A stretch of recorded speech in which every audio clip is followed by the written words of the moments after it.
Welcome to this episode of the Smart Leaders Sell podcast. I'm Jessica Lorimer, sales coach and leadership expert, and I am really excited to dig down into today's episode.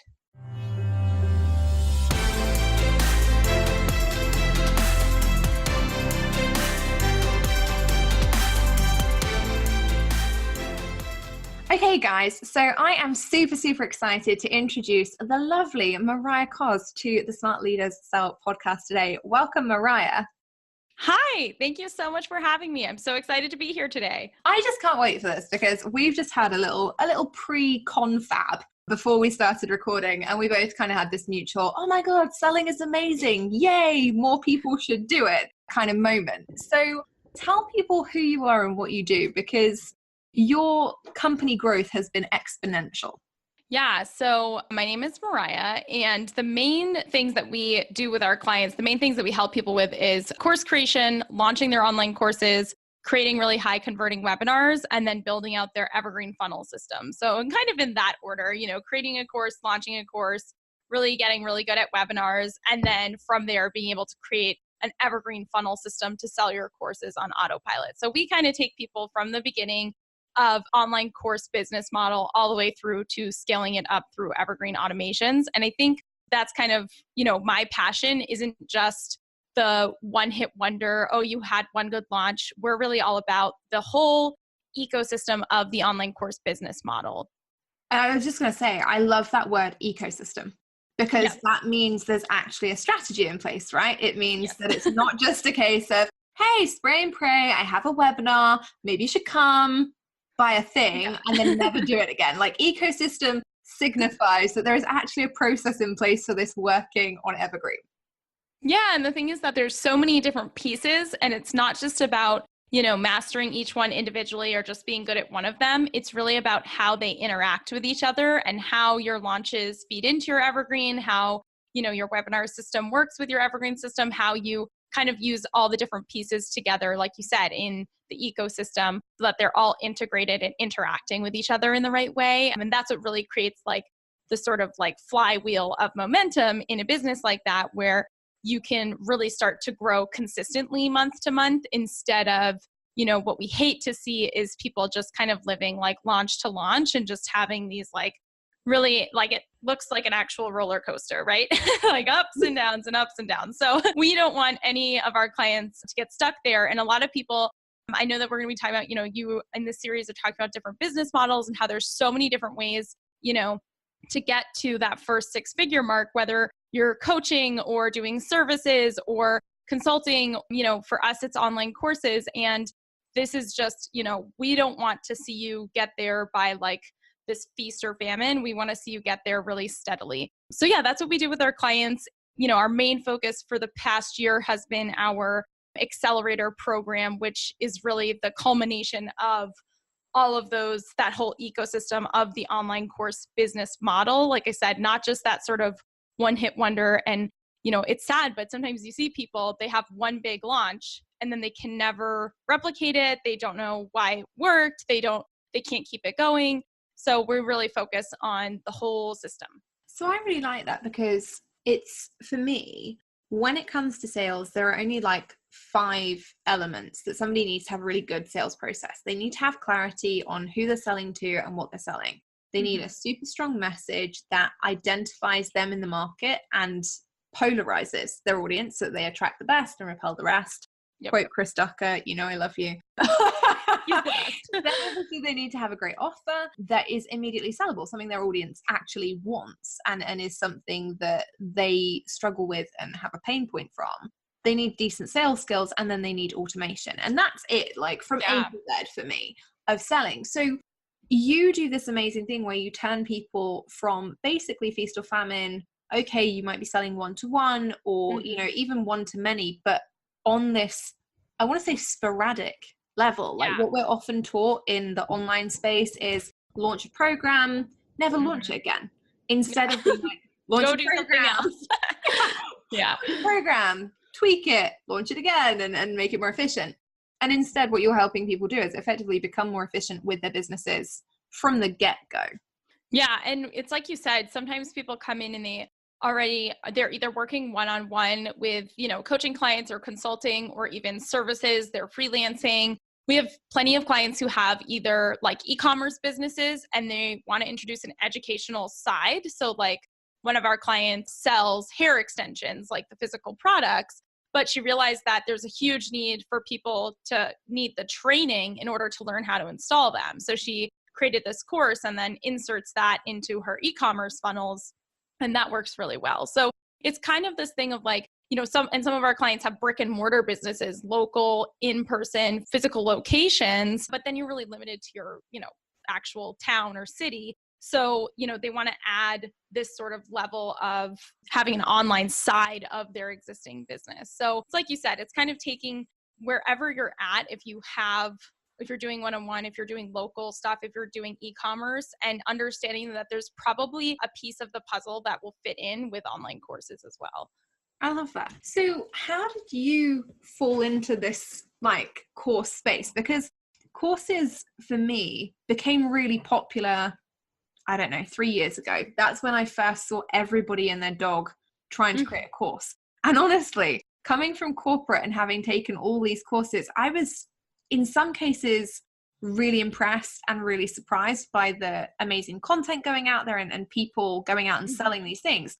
And there were some instances where I was like, oh, I feel like I want to kind of scrub myself down a little bit. Like the salesperson got sold onto something that it didn't feel like somebody cared about my education as the buyer. So how did you fall into that world? Yeah, that's why curriculum design is like one of our core most important things. Like I always talk about in our marketing, I'm like, look, you can have all these sales strategies, you can have a great webinar, you can have like a funnel with great emails, you can have all this shit, but like if you don't have a course that actually gets your students really good results and the curriculum isn't like top notch, you're always going to fail because that can't last very long if you don't actually get results for your students. But the other thing is that like if you don't feel super confident in your program and in your course content and in your curriculum design, then you're going to self-sabotage in your selling, because secretly you don't really want anyone to buy your course because you don't even feel very proud of it and you're not really confident in it. And so what we see is that if you don't have really amazing course curriculum, which is a huge focus for us and with our clients, then all the selling stuff doesn't matter. It's not going to help you because you don't even feel good about the course you created. So it's so important to have really, really good curriculum that actually teaches people. And we've continued to refine like, how we sort of teaching, right? And a lot of our clients come to us and maybe they're like, oh, I've been teaching in-person workshops, so I know I love to teach. Or I love, I used to be an elementary school teacher, so I know I love to teach. And so they have this like thing inside them that they know they love to teach, but it's just about putting it into a framework of being like, okay, here's how, especially in the modern world, here's how to package that up into curriculum that people can actually understand, that people can consume. We have this whole framework for like making sure that you're really doing your content justice, where like, is this the vehicle that's the best way to communicate this content? And for some people it's audio, for some people it's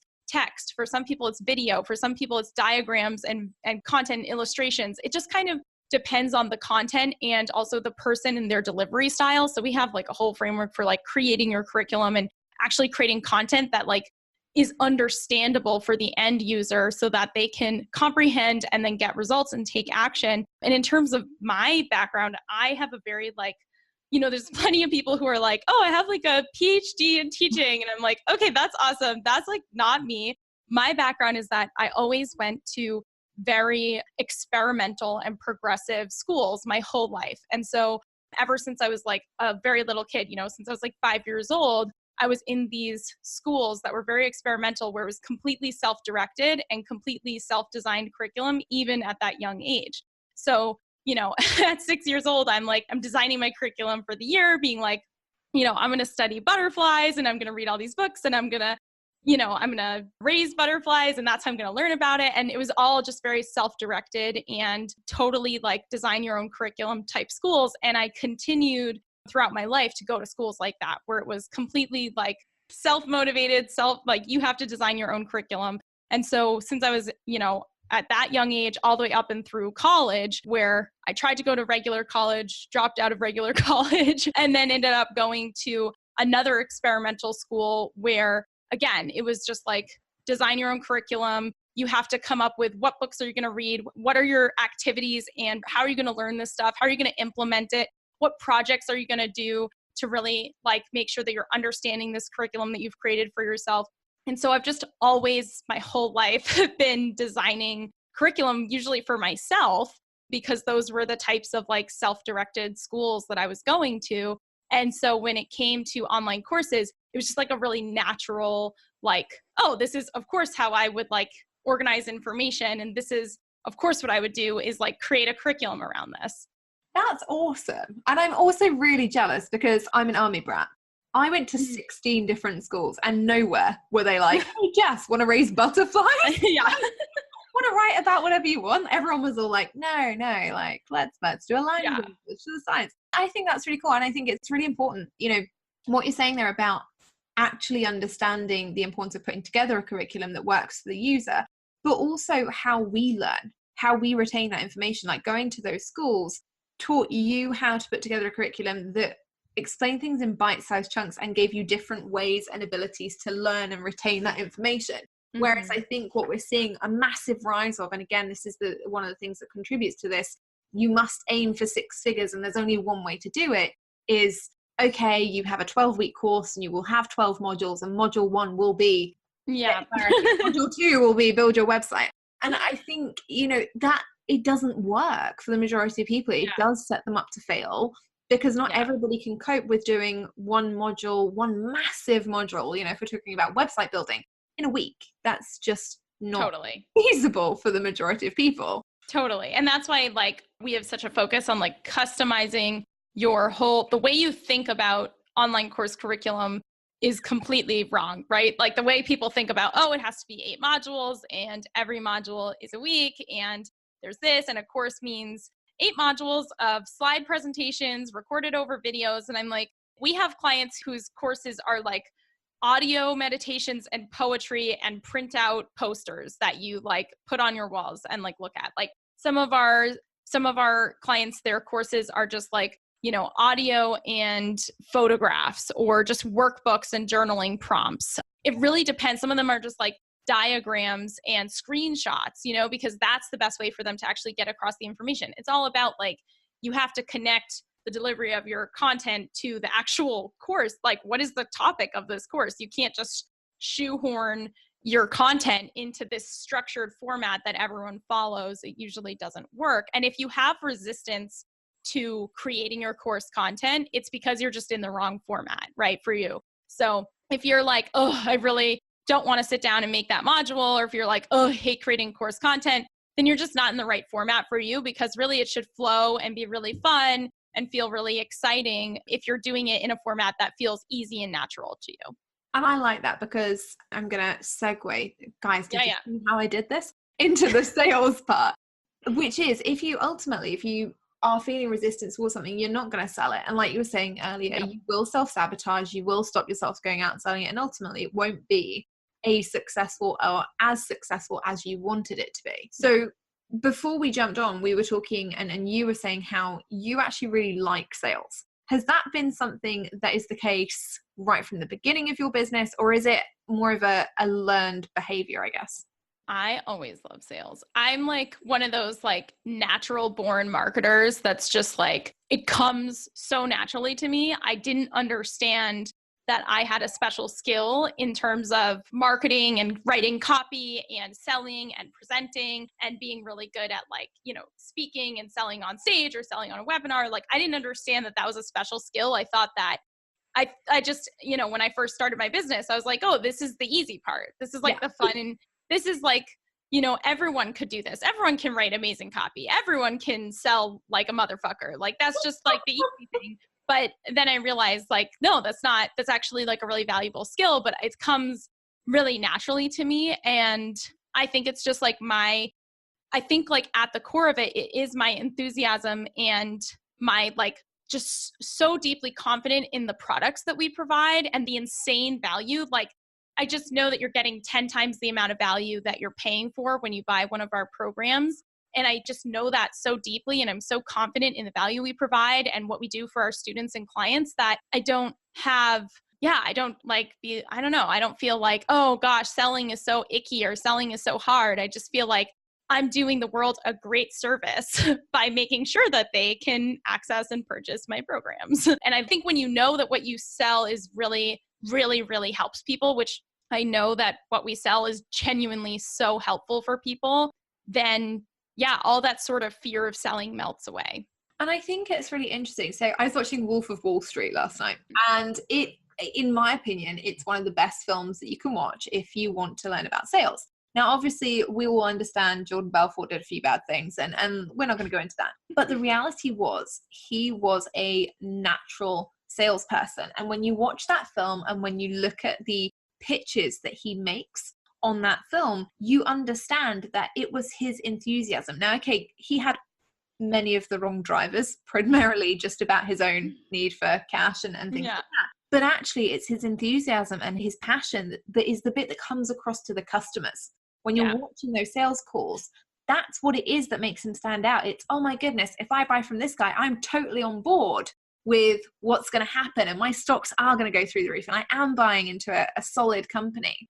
I think having that level of self-belief and also the ability to convey it is what makes a great salesperson. Yeah, like being able to communicate that in a way that you're kind of like up here, you have like all the nuances, you understand everything almost like to a fault. It's like that kind of curse of knowledge, but to be able to communicate it and meet the other person where they're at is so powerful. And I think what happens sometimes is that our people who, especially the people we work with, like you said, they're very passionate and enthusiastic about what it is they do. So they love teaching. They love answering questions about what they love. Like they love engaging with people. And so, for example, like if it comes to like a live stream or a webinar and they're in the sort of teaching content, or even when they're writing a blog post or creating free content, they're like so excited and enthusiastic during the teaching part. But then sometimes what can happen is like, they think that there's this like hard line between like providing value and just teaching and selling. And so then they're like, oh gosh, I have to switch into selling mode. And then they kind of freeze up. They get really uncomfortable. Like the pitch of their voice like changes and they're all weird sounding. Or they think, even if it's in the context of emails, they're writing this email and they think, oh, okay, now I need to switch into selling mode in this email. They think that it's separate. But again, it's just all an integrated ecosystem. It's all woven together. It's like when you tell a story, you're selling. When you teach something in the right way, you're selling. When you just tell someone your story, like it's all woven together. And instead of thinking of it like, oh, I'm teaching and then stop that, now I'm selling, just integrate it. It's all integrated. I think it's one of those things that I think people struggle with because as a society, we've learned to be more cerebral. Everyone's so focused on what if this happened? What if that happened? What if somebody hates what I say? What if somebody sends me a mean email? What if somebody thinks I'm selling too much? Or what if somebody doesn't think I'm giving value? And I think instead we need to start thinking about how can I make sure that my message is going out to the right people, and actually pre-qualifying a lot of that sales stuff, which is what your ecosystem's doing. It's making sure, okay, well, the sales message is only going to get out to the right people. So ultimately you have the best chance of making them want to buy it because they've already been pre-qualified. They've already addressed the kind of clarity issue and the messaging piece. So they know that they want to hear from you specifically on a certain topic. And I think the other thing to that is that selling is service. When you sell to people well, I think selling should contain value. If nothing else, people should be learning, when we're doing things like this or when they're watching sales pitches or reading sales emails, they should be learning, oh, great, selling is normal. Selling is a normal part of life. Oh, isn't that an awesome way of selling that makes me feel good? Oh, isn't that a part of selling that doesn't feel great to me? I won't use that with my audience. It's all a learning curve. And I think that, we need to kind of steer clear of these thoughts that everyone's back to like 1960s. Here, buy this car, buy this set of windows, sell me this pen style style, because that ultimately that's not what people are doing online anymore. And it's not what's working. Yeah, selling is just like education and storytelling and helping people make decisions. Like it's totally, I 100% agree. I tell my clients that all day long. It's like selling is serving, especially when you know that like they are going to be helped by your product, then like you have to explain to them how it's going to help them and how it works and why, how it's going to have an impact on their life. And if you don't, then like you're not sharing that gift with them. And you have to do it transparently. I mean, there's no point in being embarrassed or the kind of Yeah. shy seller, right? Shy kids do not get Yeah. sleep, as one of my friends says. It's that kind of thing. You have to be really transparent. What are the benefits? Why should somebody buy this? Why should somebody buy it now? What's the reason of urgency? And ultimately, you've got to make them feel like you actually want to sell the thing. Because if you make them feel like, oh, yeah, today this is £97 because, maybe you should buy it. It's kind of awkward for me to say, but yeah. Everyone goes, oh, well, there must be something wrong with your product or your service people can tell. because you don't want to sell it, Yeah. And I think that's a big part in getting to six figures is, can you sell transparently? Are you proud to sell transparently or not? Yeah. No, absolutely. I think that's the thing. And that to me always comes back. Someone who's in one of my programs, if they are like, oh, I did a webinar and I didn't feel really good about the pitch. And like, I just don't know if selling on a webinar is right for me because like pitching live is like so hard and blah, blah, blah. And I'm like, yeah, like it's not an issue. Like the webinar pitch is not the issue. And like the mode of doing webinars is not the issue. The issue is like, we have to go back to the foundation of how confident are you in your product? And do you truly, truly deeply believe that this is going to help the people who buy it, that this is a fair exchange or more than fair exchange, that they're getting, amazing value for what they're paying for, that this is going to actually have an impact on them. And if there's anything, then we just go back to, well, what do we need to do to give you that confidence? Do you need to add something to your program? Do you need to maybe update your course curriculum? I mean, we see that a lot where people maybe created a course, a year ago and they don't feel super good about the content at the moment. They're like, oh, it's kind of out of date, or I wish I had better quality audio or like whatever. And so that will lead to that sales self-sabotage as well. So, it's all about like, okay, well, it's not the marketing modes that are actually like wrong for you. It's usually just like, we need to go back and just be like, okay, what do we need to update or change or fix in your product to make sure that you feel like, oh my gosh, this is incredibly valuable. People are getting so much value out of this and I love selling it. Yeah. And that is the thing. You have to wake up in the morning and be like, I'm really excited about this. I'm excited to see what it's going to change for other people. And also, I think there's a part of every salesperson that needs to recognize that you want the sale for you too. I don't know about you, but whenever I get pings in my inbox, which happens, let's face it, every day it happens now, but I still get excited. I still have the notifications on because every time I'm on a call or I'm doing a Facebook Live or I'm recording a podcast or whatever, I see a notification and it'll go, oh, PayPal, or oh, this, you've landed a payment. And I'm like, yes! And it doesn't matter how much it's for. It's the fact that the system is working and that I'm really proud of what the business is doing and what I'm doing, and also what our audience is doing, which is ultimately investing in themselves and taking action. Totally. I love that. Yeah, you have to I think that's so true, is like never lose that excitement and enthusiasm and that novelty of like I do the same thing every single sale, whether it's for a $20, little program or it's for a $10,000 program or something like that, anywhere in between. It's all really exciting. Like I always get excited about the notifications. It's like, and gratitude and appreciation and just like, oh my gosh, I can't wait to help that person, take a look at their name, be like, awesome. I can't wait to help Linda. She's going to be so happy with this. Like just taking that appreciation for every single little sale that you make. I think having that little moment of gratitude is super, and staying excited about it and staying humble about it is like so important. I totally agree. Because people will get jaded and they'll be like, oh, well, I'm used to making 100 sales every launch. And so the first 99 don't matter. And I'll be like, okay. They're kind of the most important. So there you go. If you buy anything from either me or Mariah, you know that every time you buy, we are doing a happy dance internally or externally. Yes. Oh, externally, everywhere. All around the kitchen. Definitely.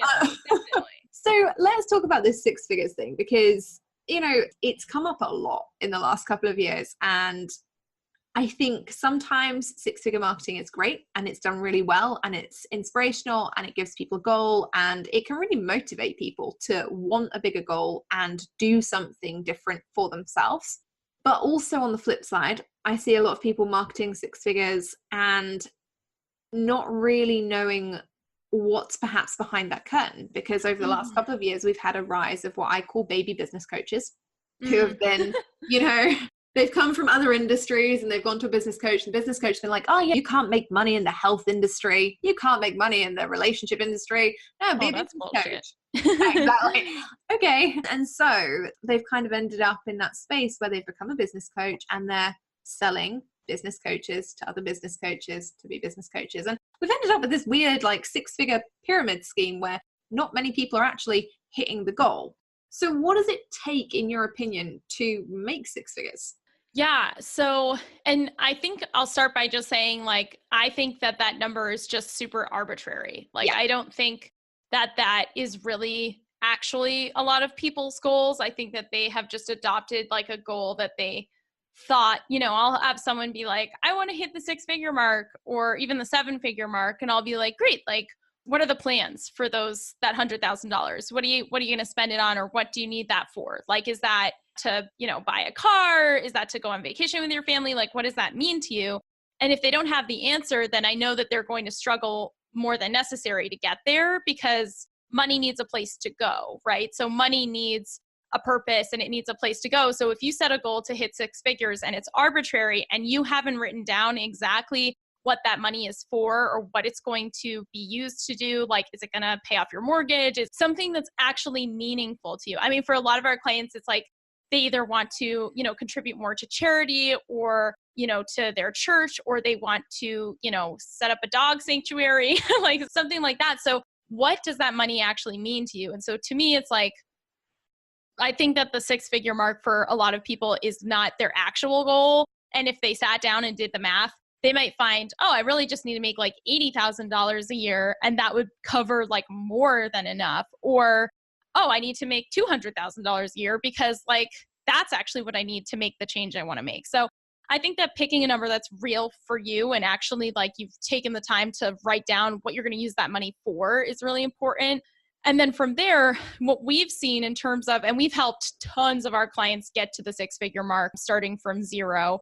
And so what we've seen is obviously, persistence and like people not giving up. It's sad when you see people, maybe they don't see a result in the first 2 months, so they just give up. And I'm like, oh my gosh, you're like right on the cusp of everything coming together. It takes a while for everything to get into that, like I said, like that flywheel of like, oh my gosh, okay, we have traction, everything's kind of snowballing. Like it takes a while to get to that point.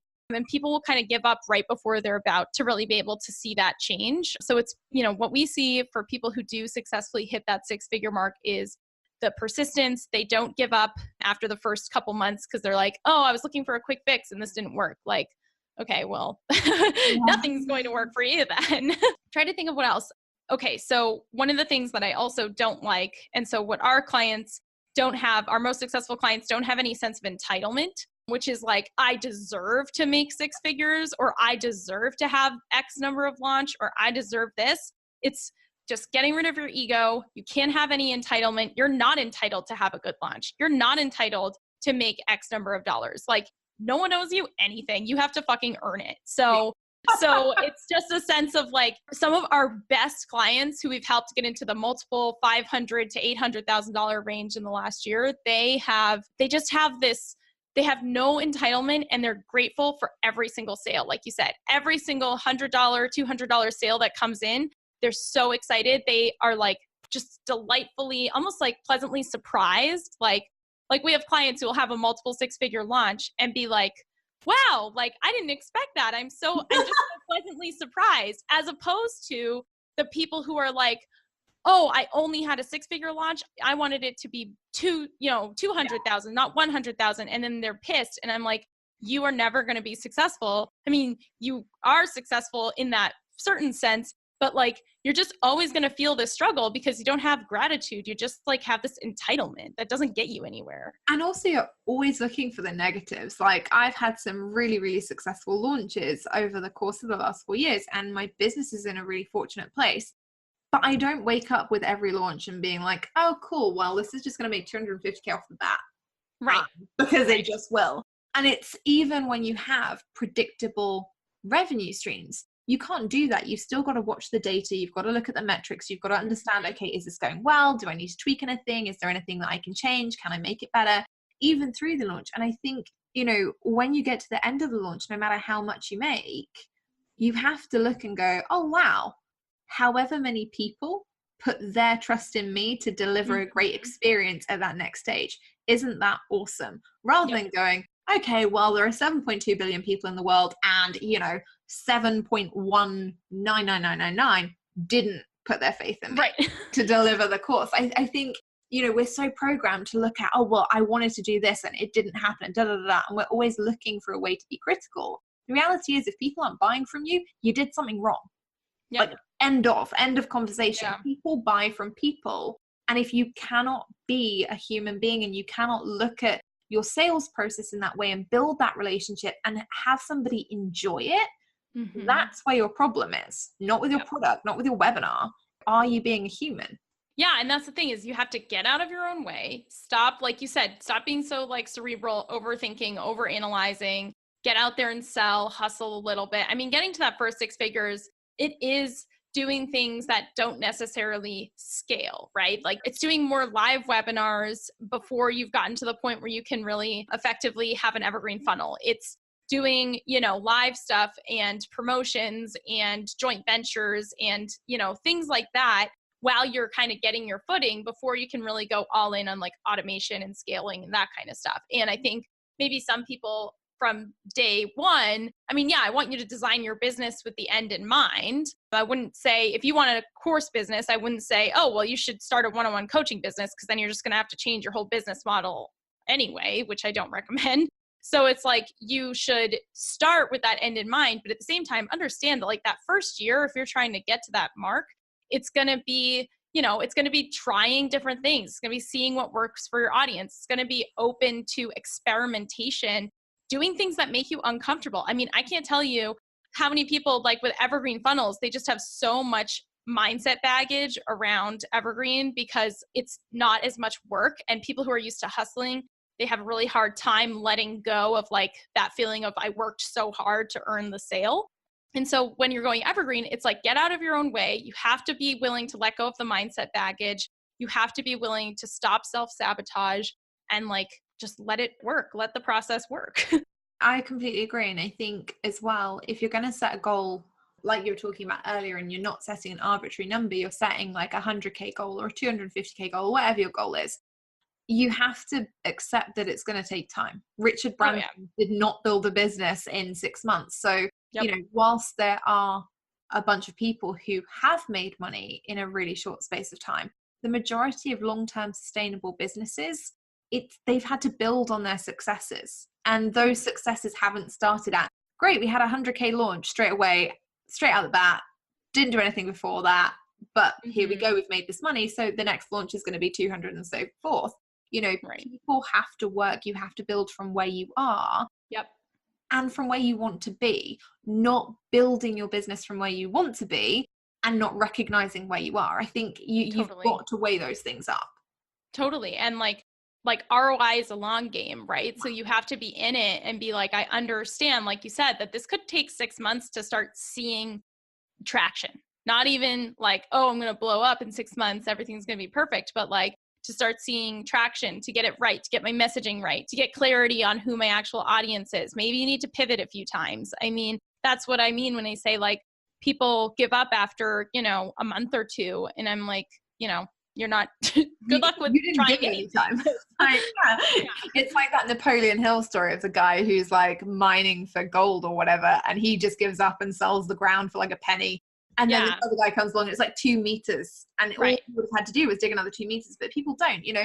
And I think there's a big difference between that and an idea not working. You know, what we're not saying here is, oh, if you have an idea that you've tried for, let's say 18 months and it just consistently isn't working and it's not producing anything, you're not getting traction, then keep at it, because it shouldn't be, right? In that sense, you should be setting fire to that and working out what the problems are and rebuilding it differently. What we're saying is you can't expect to do something for 2 months and go, right, okay, this is a multi-million-dollar empire, because that isn't going to happen. And it sets you up as the business owner to fail, because when it doesn't happen, you feel bad, you feel guilty, you feel negative, and you come out of all of the spaces that Mariah was talking about earlier with regards to gratitude, with regards to being positive about every sale, with regards to enjoying it, with regards to putting together the best content. And instead, you're just in this constant, oh my God, got to hustle, got to get a client, got to pay my bank manager, got to pay my mortgage, instead of coming at it from the real place that businesses thrive, which is ultimately, how can we provide the best solution to somebody else's problem?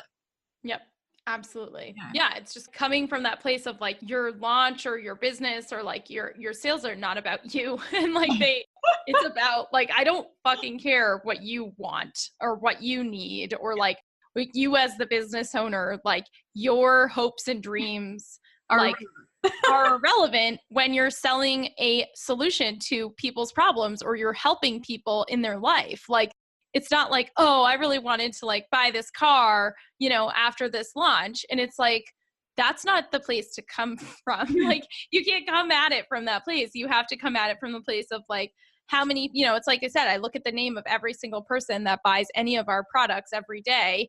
And I'm just like, I can't wait to help that person. Like, I can't wait to see what that person creates with our product or our program. I can't wait to work with them. I can't wait to help them. I just like, it's what is it going to provide for them? What is it going to do for them?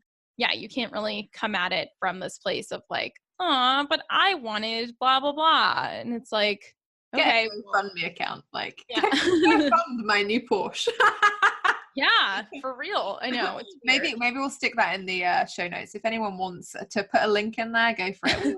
We'll plug that. Thank you so much for coming on today. Seriously, this has been amazing. And I could literally talk about this all day with you, because you genuinely are incredibly passionate about it. And I think for me, it's really nice to hear somebody else talk about sales in the same way that I talk about sales, that actually enjoys it, because, sales should be fun. It should be the task in your day that you look forward to, because it's the only task in your business that is mutually beneficial.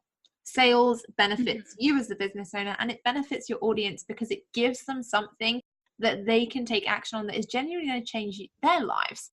And I think that if we all reframed it slightly differently to look like that, maybe people wouldn't be as bothered about selling as they perhaps are at the moment. Definitely. And just to allow yourself to fall in love with it. And, there's obviously let go of the stigma that you think is around selling. And, especially, I'm sure you see this too, people in health and wellness or spirituality. We work with people in all different niches. We rarely work with other marketers. So when we see people selling, spirituality and things like that, they're like, oh, in my industry, I can't really do hard sells because like, it just won't work in my industry. And I'm like, that's just not true. But you have to dive a little deeper into why you believe that. Yeah. And that whole belief system of like, oh, well, if you're selling meditation, you can't really sell that hard because that's not what people do in this space. And it's like, well, that's just, if everyone is just being shameful about selling, that doesn't help anyone. So why not be the person to kind of change that paradigm? So I think that, it's just a matter of feeling really good about what it is you're selling and understanding how much value you bring people when you give them that gift of an opportunity to purchase your product and to exchange that value, that investment for what they're getting, because that's what allows them to take action. Yeah, 100%. And if you are somebody who is in the spiritual space or health and wellness space, you know that I've done an episode that I bang on about again and again and again called Why Spiritual Shouldn't Mean Poor. So if you are still struggling with that, please go and listen to it, because there are so many out there who have these amazing talents who just undercharge or don't charge them at all. And it drives me crazy, because you guys cannot live on unicorn dust and fairy what's-its, okay? Thank you so much. Honestly, it's been a pleasure. Where can people find you if they're looking to set up their own evergreen funnel, if they're looking to start their own series of super successful webinars? Where is it that they can come and grab some Mariah in their day? Yeah, absolutely. So you can find me at workwithmariah.com, and you'll see an application there if you're interested in working with me. And we have some programs and products and things like that. And we'll make sure to kind of set you on the right path of what would be the right fit for you. And I hope that I get to hang out with some people from your audience. And thank you so much for having me. This was really fun. No, you're so welcome. And seriously, guys, I've been to workwithmariah.com and I was like, oh, filling in my little application. Yep. Make sure you go and check it out. Have a look over there and make sure, obviously, you find Mariah and give her some props for coming on today as well. It has been such a pleasure. Thank you so much. And I will see you all in the next episode. If you've been enjoying the 6-Figure Success series, then I hope that you will take this opportunity to grab your totally free, actionable workbook where you can record your key takeaways, your key action points, and hear my key learns from this series as well. It's jam-packed full of all of the interviewees who've participated and taken part in the series, as well as a few bonus key extras from me. You can go and download it right now using the link in the show notes. I'll see you inside the workbook.